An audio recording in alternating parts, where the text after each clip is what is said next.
Hello and welcome back to another Rush Duel Links deck profile. Today we're taking a look at Royal Rebels, but not how people usually play them. We've already kind of looked a ton at the Hell Tuning Invasion, so today we're taking a look at one of their brand new skills, Death Doom Requiem. So Death Doom Requiem is interesting. The main drawback of the skill is basically that it's not Hell Tuning Invasion.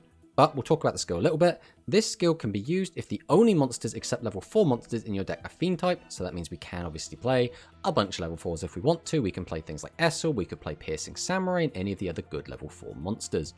Place up to 2 level 7 or higher light attribute Fiend type effect monsters in your hand on the field and face up defense position. There can only be one of each level. So what that means is, with our current pool, we need to have Royal Rebels Invasion, as it is the only level 7, and then our 8 can be either Doom Metal or Heavy Metal. While a monster is placed on the field where this effect is face up, its battle position can only be changed with a card effect, so it's stuck in defense mode unless we can change it using a card effect. This turn, you cannot attack directly using a monster with 2600 or more attack, and that is in there basically to say that we can't just cheat out a massive heavy metal, pop our opponents on a monster and get in for direct and try and kill them right there on the spot. So this skill is quite interesting. Basically, it incentivizes us to play a ton of high level monsters. Then we basically want to make sure that we find a 7 and an 8, then we contribute 2 of them to basically get out, in an ideal situation, our Royal Rebels Doom Metal, which can then pop all of our opponents' face-up monsters and then burn them. So, Royal Rebels Doom Metal itself, 2500 attack, 2000 defense. Now, notably, all of our other boss monsters have 0 defense, so just having that amount of defense is pretty useful. And also, if we do summon it using Death Doom Requiem, it's a 2000 butt, which is at least probably going to stick around. It depends if our opponent has an out to it. But during the turn, you normal summon this card by attributing 2 level 7 or higher Fiend type monsters, destroy all face-up monsters on your opponent's field, then inflict damage to your opponent equal to the total original levels of the monsters destroyed by this effect times 100. So if your opponent has, let's say, 2 level 7s and a level 4, we will immediately blast them for 1900 direct damage. So it's not a small amount of damage, and sometimes can be the difference between winning or losing a game. On top of the fact, this wipes all of our opponent's monsters regardless of level, so it's just immediately better than Invasion, and that also means it can destroy maximum monsters, which is good just to have an in-archetype out to those beasties. So the whole point of the deck is to get out ideally a Heavy Metal and an Invasion, using our skill, tribute both to summon out the Heavy Metal, pop your opponent's board, and then attack them for a ton of damage. So our other boss monsters, Royal Rebels Heavy Metal. I mean, everyone should already know this card, but during the turn you normal summon this card by attributing level 5 or higher monster. Choose one face-up level 8 or lower monster with the lowest level on your opponent's field. Destroy it, gain attack, blah, blah, blah, blah, blah. Very, very good, and still a very good card for the deck, because this effect is live a ton of the time. We can just use Death Doom Requiem to cheat out even just one of our monsters, so an Invasion, or a Heavy Metal, or a Doom Metal, tribute over it for the Heavy Metal, pop your opponent's monster, and then as long as it's not a direct attack, we can still attack with our Heavy Metal. This is usually our good backup card. Then finally, Invasion. Now, Invasion in this deck is played a lot more like how it's played in the physical Rush game, which is, it is there entirely to be used as part of the engine, and you never really use its effect. We never really want to use its effect, and it's not going to be up very often. We just use this as a body to throw out and then tribute off to get out some of our other bigger monsters, and it works very, very well with our skill because we have to use 2 different levels, and this is the only level 7. Most of the time when this deck does brick, it is on Invasion, because having multiples of this is not very good. We want just one Invasion and then just tons of all of the other cards. Next up, we have Rogue of Archfiend. This is another one of the newer Royal Rebel cards. So we can send one face-up Fiend-type monster from your field to the graveyard, including itself. Choose up to 2 face-up Fiend-type monsters on your field. This turn, the chosen monsters cannot be destroyed by your opponent's trap card effects. Now, notably, the only trap card that has any kind of destruction attached to it is Widespread Ruin. But if you think your opponent has Widespread and you can afford to play around it, you can use Rogue of Archfiend to basically protect your highest monster, which is probably going to be Heavy Metal. And then all you need to do is protect one monster, and then your whole board is protected from Widespread because of the way that Widespread works. So all in all, it's just a really nice addition to the deck, especially when we're basically always summoning these giant monsters. Next up, Essel. Because it's level 4, we can play it in this deck. And again, we've gone on about this just so much, right? This card was in every single deck profile basically that can use it. And that's because it is really good, especially in a deck where we're running 9 very high level monsters, because it becomes very, very easy to hit this effect. So during the turn you have not special summoned a monster, send the top 2 cards of your deck to the graveyard. Then if you activated this effect during the first turn of the player going second, you can special summon one monster from either player's graveyard face up, which again most of the time is going to be one of our big boys, which is again very, very good. If not, we again just mill cards into the graveyard. Having cards in the graveyard is fine because, again, we want to get Babysitter Goat in the graveyard to be used with our King's Majesty, and we want any of our other guys in the graveyard to be used with Royal Rebels Phaser to be able to bring them back to, again, tribute them and get all our other big guys' effects off, primarily Heavy Metal, but also Doom Metal. So again, Essel, absolutely fantastic. Next up, Shadow Buyer. Shadow Buyer, also just a really strong card. Shuffle one monster from your graveyard into the deck. Increase this card's level by the number of face-up monsters on your opponent's field till the end of the turn. You can only attack with Fiend-type monsters this turn. Again, this doesn't come up too much because Essel is the only non-Fiend in the deck, but being able to boost this card's level can be really good. Oftentimes, it will be primarily used just with Heavy Metal. We just boost it up by 1 or more, tribute off a Heavy Metal, get Heavy Metal's effect off, but we can get this up to 7 relatively easily. If our opponent does have 3 face-up monsters, we can then use Doom Requiem to summon out a Invasion or a Heavy Metal. Then we can use Shadow Buyer to boost up to 7, tribute both, and get out Doom Metal and have Doom Metal's effect go off. And wiping out your opponent's entire board is really, really strong, especially if you think your opponent has something like a Widespread Ruin. Being able to just destroy them all, guarantee they're all gone, then attack into a Widespread and have your guy popped. It is so much better to lose a monster when your opponent doesn't have any monsters than to lose your monster and leave your opponent with monsters to be used to tribute fodder the following turn. So still really, really good. Then Royal Rebels Phaser. If you have a face-up level 7 or higher Fiend monster on your field, send this face-up card from the field to the graveyard. Now this requirement is a little bit annoying because we do already have to have a boss monster out, and the logic is we don't want you to just easily get Heavy Metal's effect off, although we still kind of can a lot of the time. But if we do already have one of our bosses, we can get out another boss, and then we can tribute both for Doom Metal. Oftentimes as well, we can use Phaser just to bring back Doom Metal in defense and just have a 2000 defense monster. And when Phaser brings cards back, they don't have the stipulation that they can't have their battle position changed while they remain face up on the field, which means if they do survive the turn, we can just change them to attack mode, which oftentimes we will just throw out a Phaser, get back one of our 0 defense monsters, and then if they just happen to survive the turn, we can change it to attack mode, and it can be really good. It almost forces a response from your opponent, which is pretty good. But we can special summon a level 7 or higher Fiend monster from our graveyard to our field face-up defense position, which again is good. All in all, Phaser works really, really well with this build of the deck because, again, we're playing so many of these high levels and we need to keep tributing high levels again and again to use Doom Metal's effect, which is the main focal point of the deck. Next up, we have Cobalt Cobalt. This is, again, always going to be a staple inside of Fiend decks. Being able to discard a card and draw a card is always going to be really, really good. We can send our high levels to the graveyard if we're bricking on them, which still does happen. You would think it would be a lot harder to brick on this deck because we can always just cheat out 2 high levels from our hand, but this deck still can brick, and this is one of the best ways to fix it, as well as putting cards in the graveyard means that we now have fodder for Shadow Buyer. We can now turn Royal Rebels Phaser online. There are so many different things we can do with Cobalt Cobalt, and just drawing deeper into the deck is always going to be really good because we're always going to want to see our boss monsters such as Doom Metal. And then finally, Babysitter Goat. Again, it's a level 1, which means it's perfect to be used with King's Majesty. On top of that, it has 0 attack, which means it's really good into specifically the Hell Tuning Invasion, because if they flip this up, they then have to pop this with their Heavy Metal, which means they don't gain any attack, and we protect our other stronger monsters. So very, very important this card is in here. Also, 1400 defense is very good against Piercing, which is specifically good into Thunder, but not so good into Harpies, because they will just change this to attack and attack over it. So very good into everything except Harpies. Then we have Monster Reincarnation, and that's just because of the way this deck works. Generally, we want to be toolboxing our graveyard because we're going to be getting a lot of cards into our graveyard, and being able to recycle Doom Metal or Heavy Metal can be really, really good, as well as the fact that oftentimes we run out of 7s to be able to use with our skill. So being able to bring back Invasion back to our hand and then use our skill to summon it out as well as a Heavy Metal and then tribute both for Doom Metal is still very, very good. So being able to toolbox the graveyard, very, very strong in this deck. Then Widespread Ruin, probably one of the best cards in the game. It's fantastic. It pops cards. There's nothing needs to be said about this. It's just really, really strong. Then we have King's Majesty. When opponent's monster declares an attack, shuffle a level 1 Fiend and normal monster from your graveyard into the deck, negate the attack. Again, really good into absolutely everything, but especially Hell Tuning and Magnum Overlord, because there are not many things that do interact with that card. King's Majesty is one of the only cards.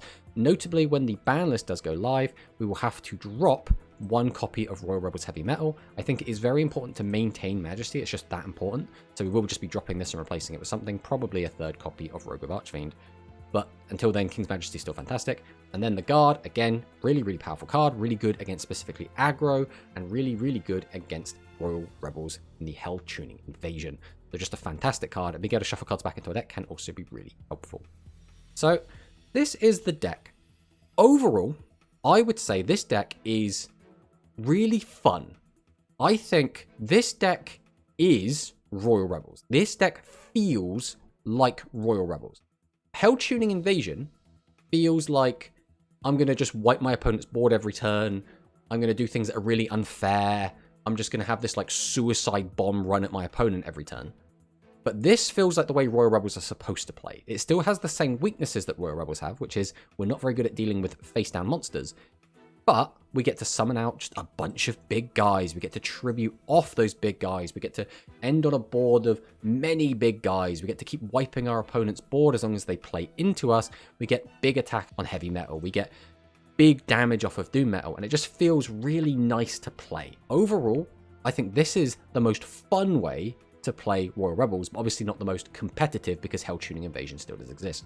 Now, when Hell Tuning Invasion does get changed, we're expecting a nerf of some sort of rebalance to come to that skill in the future. When that does, I think this deck doesn't quite have everything it needs. Now, this deck really, again, does struggle to deal with defense monsters. Now, you could argue you could just throw in some spell cards. We don't really want to just jam Stop Defense or Pierce in this deck, because then they're kind of one-offs. They don't give us a recurrable engine to keep dealing with it, not the way something like Harpies do have the way to just keep changing monsters into attack mode with their skill. So it will always have that weakness, and because of that, I feel like that might stop this deck from becoming a very high-tiered deck. At the moment, as things stand, I would say this feels kind of tier 3, middle to bottom tier 3, but it's still, like I say, very, very fun. I think if you're looking to mix things up and you're not a completely tournament-focused player that's just out to win everything, this is still a really, really strong and amusing deck to play. I think, like I said, this is the most fun way to play Royal Rebels, in my opinion, and the deck doesn't actually feel that bad. It does feel like it has legs. It can do okay. If your opponent isn't just setting 3 in front of you and then just biding their time, you can just kill your opponent with this deck kind of out of nowhere, and it does feel very rewarding to do so. So, let's fire in some replays so I can show what I've been talking about.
いつでもどうぞ。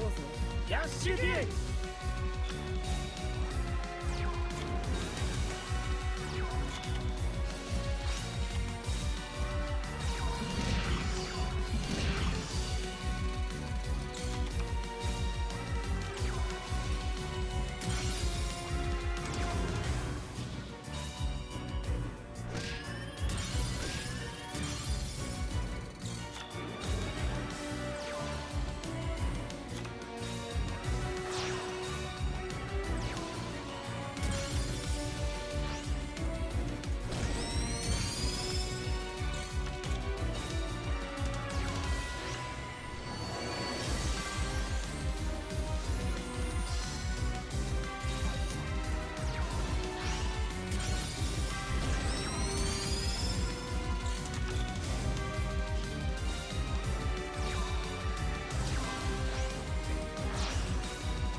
いいとも導きあらんことヤッシュデュエル。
いいともやっしゃけ。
参りますラッシュデュエル。